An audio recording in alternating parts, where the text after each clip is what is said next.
Hi friends, చేపలు fry చేయడం ఎలా ఒకసారి చూడండి. చేప కోసి ఈ విధంగా ఒక 2-3 నిమిషాలు ఆరబెట్టుకోవాలి. ఉప్పు కలిపి ఆరబెట్టుకోవాలి. తర్వాత పొయ్యి మీద బాండి పెట్టి నూనె కాగిన దగ్గర చూడాలి. నూనె కాగింది చూడండి ఫ్రెండ్స్. నూనె కాగిన తర్వాత చేప ముక్కలు అల్లు వేసి మంచిగా గోల్డెన్ కలర్ వచ్చిన దగ్గర దాన్ని ఫ్రై చేయాలి. ఈ విధంగా కలుపుకుంటూ ఉండాలి.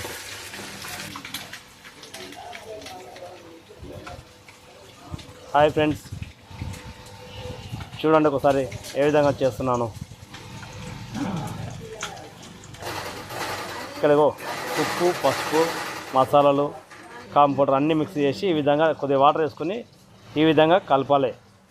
దీంట్లో ఇప్పుడు మనం ఏదైతే చేప ముక్క గోల్డెన్ కలర్ చేసినాం కదా దానికి ఉప్పు అది మసాలాలు అనేది పట్టాలి. మసాలా అనేది దానికి పట్టేటట్టు ఇట్లా మన చేతితోని రాయాలండి.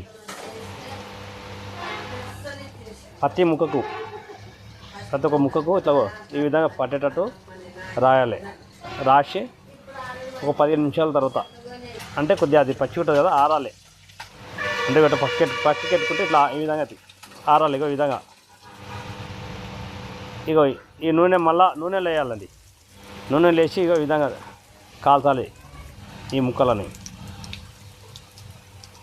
మసాలాలు పెట్టిన ముక్క అవుతుందో మళ్ళీ ఒకసారి ఫ్రై చేయాలి. అంటే ఇట్లా వేసి తీయాలంతే. నిమిషం కూడా పట్టవు. చూడండి ప్లస్ ఇంకో అంతే.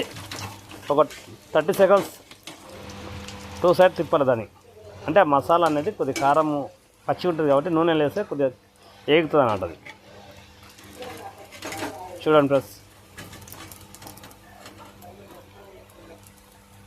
చేప ముక్క ఫ్రెష్ ఓకే ఫ్రై అయ్యిందండి. తింటే భలే ఉంటుందండి.